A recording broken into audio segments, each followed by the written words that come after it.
The town of Millstone lay nestled in a quiet valley, surrounded by rolling green hills that seemed to stretch forever. Its charm was in its simplicity, a place where neighbors waved from porches, shopkeepers knew everyone's names, and the distant church bell marked the rhythm of daily life. Among Millstone's familiar faces was 14-year-old Liam Parker, a lanky boy with sandy brown hair, an ever-present patchwork backpack, and a quiet determination that set him apart. Liam's mornings began before the sun rose, delivering newspapers on his well-worn bicycle to help his family make ends meet. His father worked long hours as a mechanic, and his mother ran a thrift shop on Main Street, both of them doing their best to keep the family afloat. Though they weren't well off, they were close-knit and found joy in life's small pleasures, like playing board games by lantern light during thunderstorms or sharing laughter over meals of simple soup and bread. One crisp spring morning, Liam pedaled along Elmwood Street, his breath visible in the chilly air. The scent of blooming lilacs wafted through the breeze, mingling with the comforting hum of birdsong. He had nearly finished his route when a voice called out, faint but clear, "Young man? Might I trouble you for a moment?" Startled, Liam skidded to a stop, scanning the street for the source. Standing on the porch of an old, weathered house was a man leaning on a cane. His frame was thin, and his face, framed by a neatly trimmed white beard, carried a mix of urgency and fatigue. Liam wheeled his bike closer. "Yes, sir," he asked, unsure what to expect. "My dog, Max," the man said, his voice trembling. "He's missing. I let him out early this morning, and he hasn't come back. He never wanders far from the yard." Liam glanced around the quiet street, his brow furrowing. "What does he look like?" "He's a small terrier mix, scruffy black fur, a white patch on his chest, and a red collar," the man explained, his worry etched deeply into his face. Liam nodded. "I'll keep an eye out. I have a few more papers to deliver, but I'll check the streets as I go." "Thank you," the man said, his shoulders sagging with relief. "That means more to me than I can say. I'm Walter Henley, by the way." Liam Parker, the boy replied, offering a small smile before hopping back on his bike. As Liam pedaled away, he couldn't shake the image of Mr. Henley's worried expression. The connection between the man and his dog was clear, and the thought of Max out there alone tugged at Liam's heart. After finishing his route, Liam returned home for a quick breakfast. But the missing dog stayed on his mind. Later that afternoon, armed with a flashlight and a few dog treats from his own dog stash, he set out to search for Max. His heart quickened as he called out softly, "Max? Here, boy." The streets of Millstone were quiet, the golden light of late afternoon stretching shadows across the pavement. Liam checked behind fences, under porches, and in alleys, his voice echoing through the still air.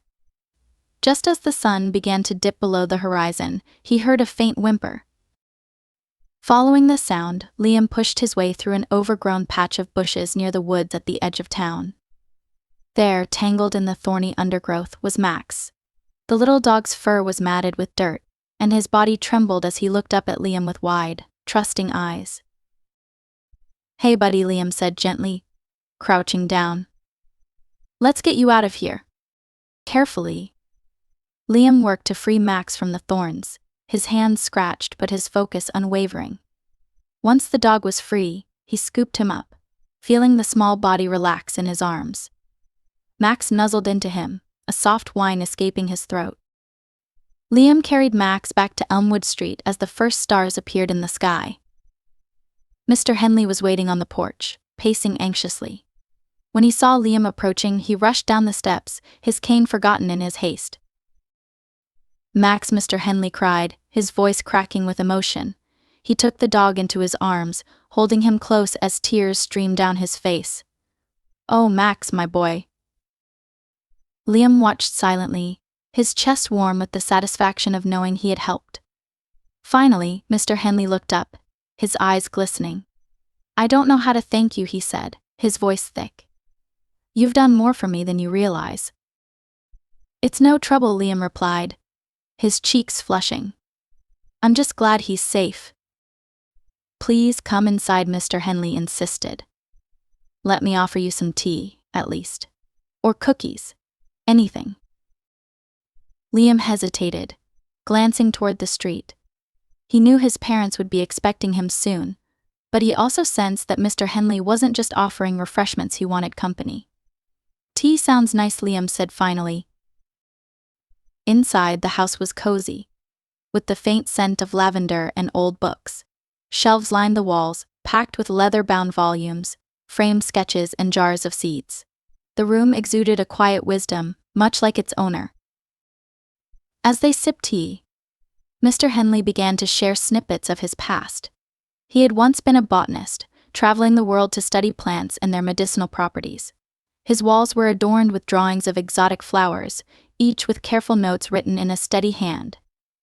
Though his career had been fulfilling, he admitted that age and loss had left him lonely. You remind me of myself when I was your age, Mr. Henley said, his voice tinged with nostalgia. Curious, resourceful, and willing to help others without expecting anything in return. Liam wasn't sure what to say. He didn't think of himself as particularly special, but Mr. Henley's words left him with a quiet sense of pride. Before he left that evening, Mr. Henley stopped him at the door. Liam, he said, placing a hand on the boy's shoulder. Thank you for today. You've reminded me that kindness still exists in the world.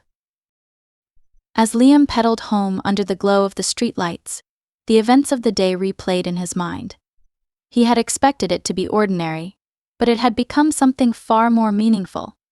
What he didn't yet realize was how much that small act of kindness would change not only Mr. Henley's life but his own. Liam's life returned to its usual rhythm after finding Max and sharing tea with Mr. Henley. Mornings began with the soft hum of his bicycle wheels on millstone streets, afternoons were spent at school, and evenings were filled with helping his parents around the house. Yet, the memory of that evening lingered in his mind, the warmth of Mr. Henley's gratitude and the stories of far-off places that seemed to belong to a world so much larger than Millstone. A week later, just as Liam was finishing his paper route, he spotted something unusual on the porch of his own home. A sleek black car was parked at the curb, and a man in a neatly pressed suit stood at the door speaking to his mother. His heart skipped a beat. Who would come to see them? As Liam approached, the man turned and offered a friendly smile. You must be Liam Parker, he said, extending a hand. Yes, sir, Liam replied cautiously. My name is Arthur Beaton. I work for Mr. Walter Henley, the man explained. He asked me to deliver a message and escort you to his house if you're available. Liam glanced at his mother, who was folding her arms in concern. Why does he need Liam, she asked, her tone protective. Arthur's smile softened. Mr. Henley speaks very highly of your son. He simply wishes to thank him properly and share something with him. I assure you, it's nothing to worry about. After a brief discussion, Liam's parents agreed to let him go, though his mother watched with a cautious eye as he climbed into the back seat of the car. The ride to Elmwood Street felt strangely surreal. Liam wasn't sure what to expect, but his curiosity outweighed his nervousness. When they pulled up in front of Mr. Henley's house, the elderly man was already waiting on the porch, with Max wagging his tail excitedly at his side. Ah, Liam, Mr. Henley greeted him warmly as he stepped out of the car. It's so good to see you again. Please, come in. The house was just as cozy as Liam remembered, filled with the faint scent of lavender and the presence of a life well lived. This time, a tray of sandwiches and cookies waited on the coffee table alongside 2 steaming cups of tea. You didn't have to go to all this trouble, Liam said, feeling slightly overwhelmed by the hospitality. Nonsense, Mr. Henley replied with a wave of his hand. This is the least I can do for someone who showed such kindness. As they sat down, Mr. Henley reached for a small stack of papers on the side table. I've been thinking a lot about our conversation last week, he began. You told me about helping your parents, about working hard to make things a little easier for your family. That kind of responsibility is admirable, but I wonder, do you ever take time for yourself? Do you dream, Liam? Liam blinked, caught off guard by the question. I guess I haven't thought much about it, he admitted. I just want to help my parents, you know. We're doing okay, but things are tight. Mr. Henley nodded thoughtfully. That's noble, lad. But it's important to have dreams of your own, too. You remind me of myself when I was your age, eager to help others but uncertain of what I wanted for myself. He handed Liam the stack of papers, which turned out to be sketches and notes, all written in Mr. Henley's precise hand. These are pieces of my work, he explained.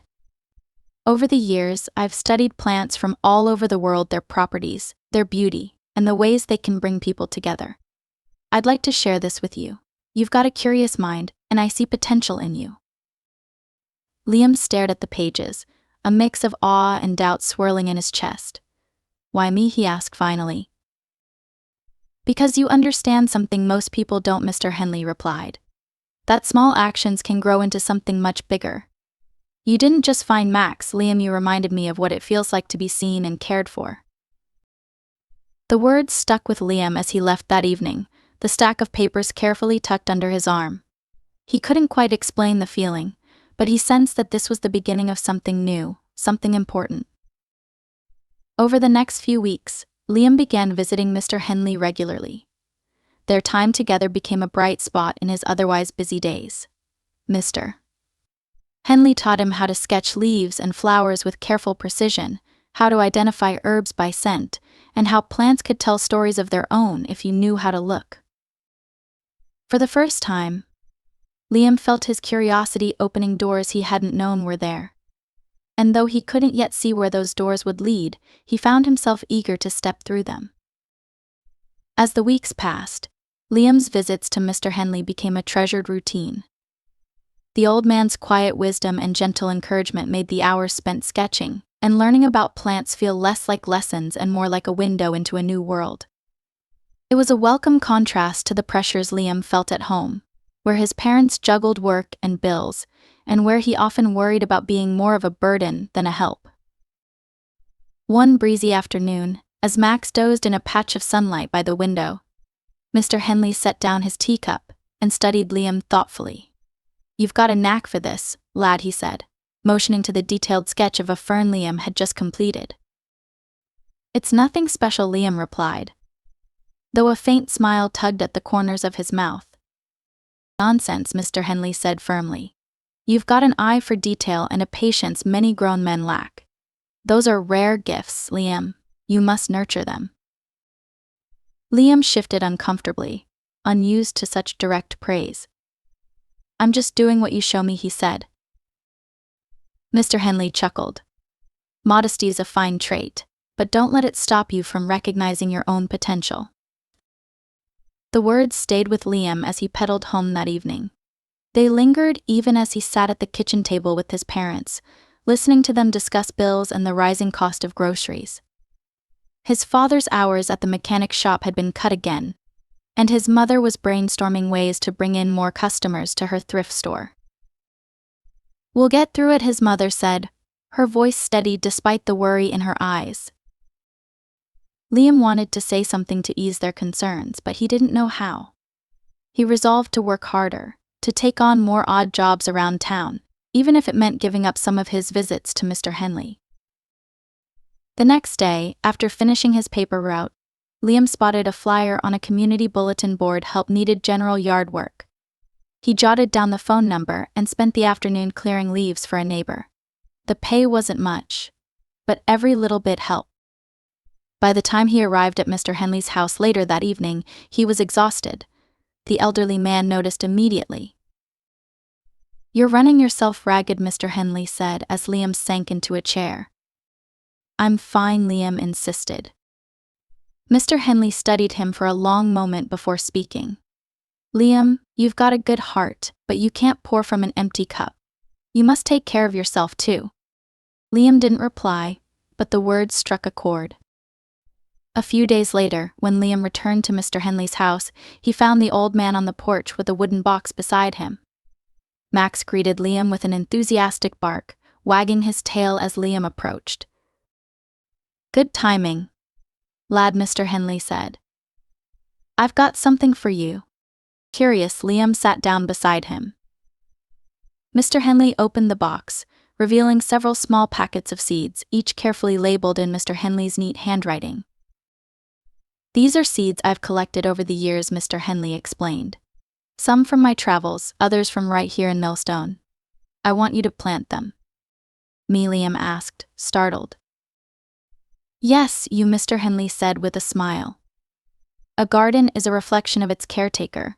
It takes patience, dedication, and trust in the unseen. I think it's just the kind of project you need." Liam hesitated, unsure if he could take on something so unfamiliar. "I've never planted anything before."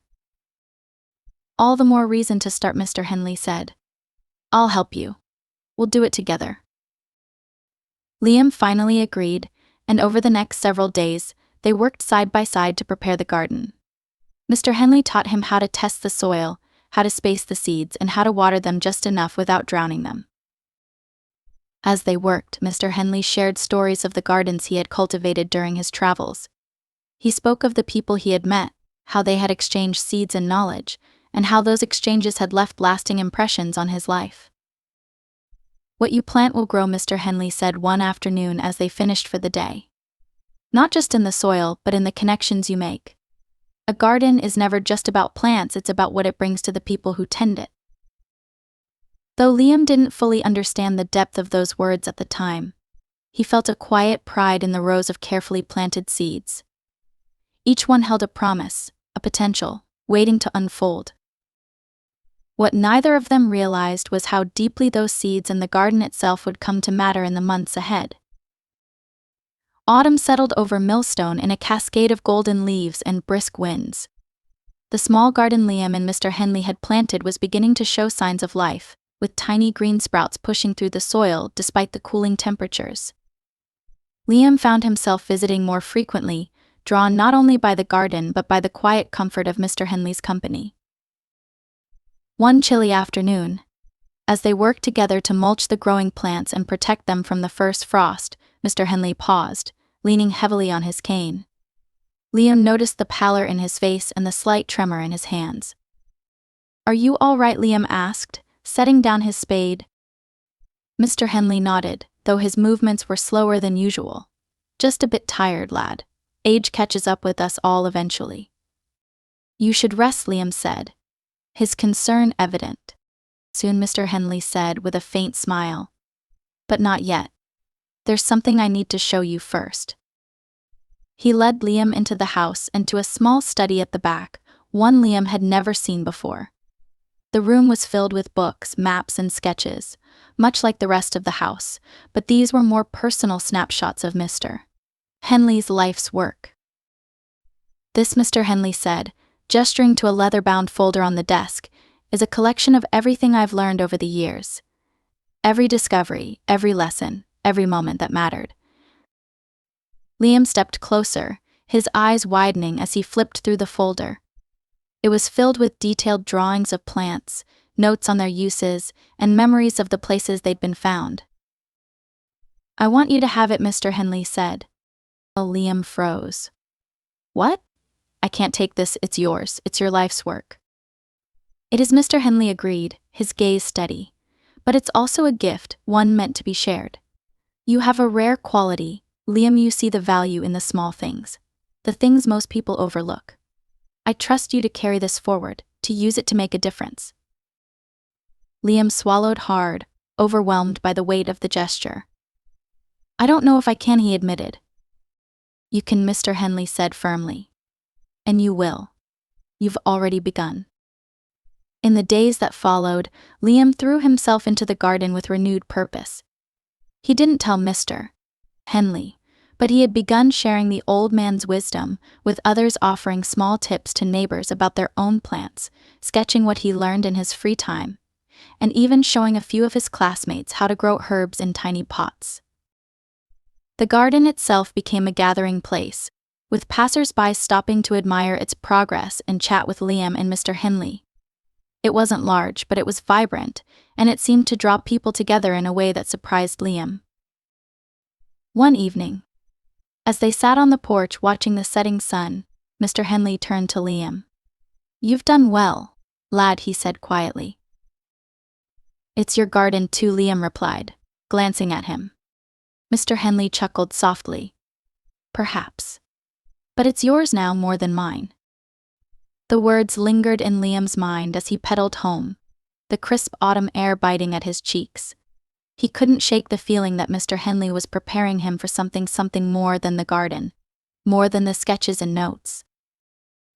It was only a few weeks later that Liam began to understand. He arrived at Mr. Henley's house one morning to find it uncharacteristically quiet. The curtains were drawn, and the porch, usually lively with Max's wagging tail and Mr. Henley's cheerful greetings, felt still. Liam knocked softly, then again, louder. When there was no answer, his chest tightened. He turned the knob and found the door unlocked. "Mr. Henley," he called, stepping inside. He found the old man in his armchair, a blanket draped over his lap and Max curled at his feet. Mr. Henley's eyes fluttered open at the sound of Liam's voice, and a faint smile touched his lips. "Ah, Liam," he said weakly. "You're here." "Of course I'm here," Liam said, kneeling beside him. "Do you need me to call someone?" "No, lad," Mr. Henley said, his voice soft but steady. "There's no need for that." He reached for Liam's hand, his grip surprisingly firm. "You've done more for me than you know. You've brought life back to this house, this garden, and even to me. I can't thank you enough." "You don't have to thank me," Liam said, his voice breaking.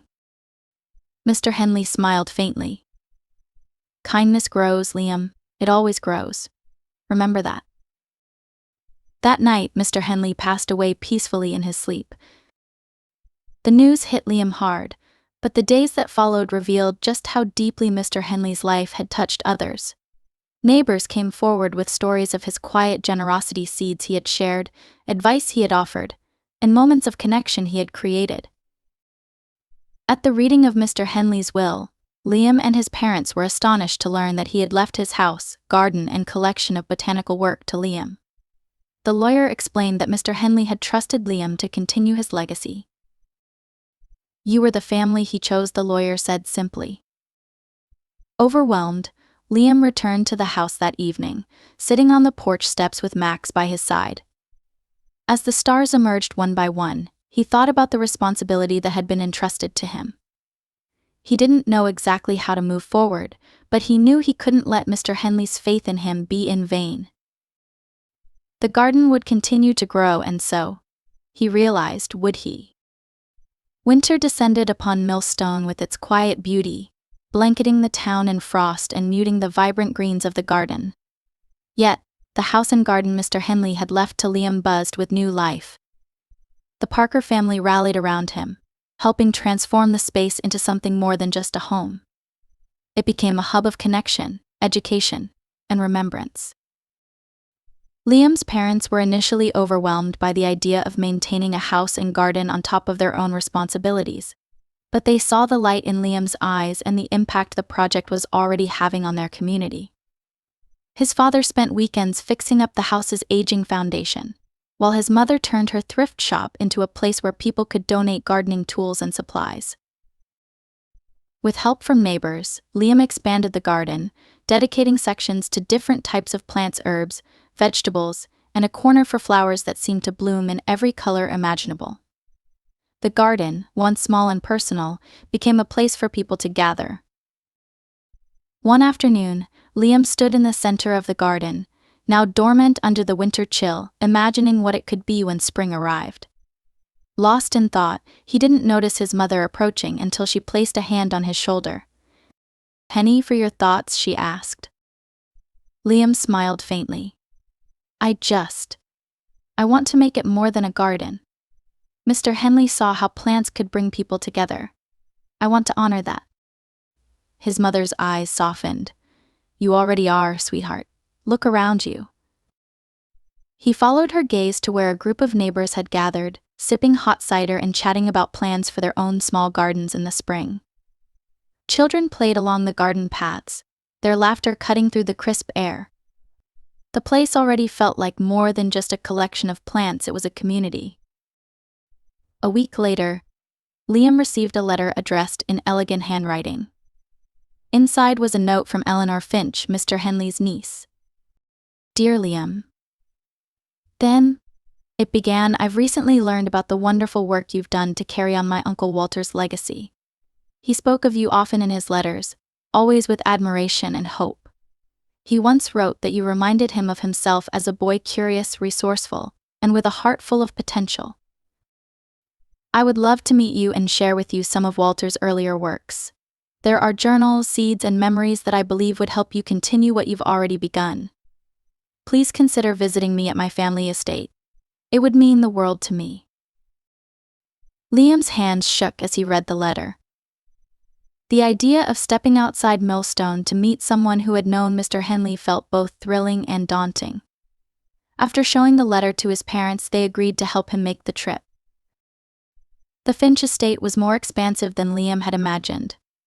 Rows of carefully tended plants stretched across the grounds, their beauty unmarred even by winter's grasp. Eleanor herself greeted them warmly, a tall woman with sharp eyes softened by kindness. Liam, she said, taking his hand. Walter always believed in you. And seeing what you've done, it's clear he was right.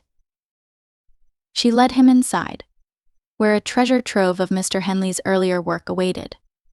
Journals filled with drawings, maps of gardens he had helped design around the world, and vials of rare seeds lined the shelves.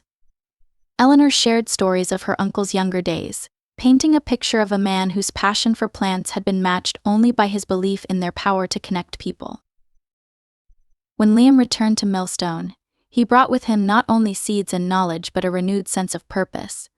Over the following months, he worked tirelessly to turn the garden into a place where everyone could grow something, not just food or flowers, but hope and community. Spring arrived with a burst of life, and the garden flourished. Families planted vegetables to share, children tended flowers they had started from seeds, and neighbors who had once been strangers sat together under the budding trees, sharing laughter and stories. On the 1-year anniversary of Mr. Henley's passing, Liam organized a celebration in the garden. People from across Millstone and nearby towns came to honor the man whose quiet kindness had left such a lasting impact. Standing under the archway of climbing roses, Liam addressed the crowd. Mr. Henley once told me that kindness grows, that it always grows. This garden isn't just his legacy, it's a testament to what happens when we come together, share what we have, and care for each other. The applause was thunderous, but it was the faces in the crowd, the smiles, the connections, the joy that truly filled Liam's heart. As the sun set that evening, casting golden light over the flourishing garden, Liam stood quietly, Max by his side. He thought of Mr. Henley, of the small dog tangled in the bushes, and of how a single moment of kindness had changed his life forever. The seeds that Mr. Henley had planted in the soil and in Liam's heart had grown into something extraordinary. And as Liam looked out over the thriving garden and the people it had brought together, he knew that this was just the beginning.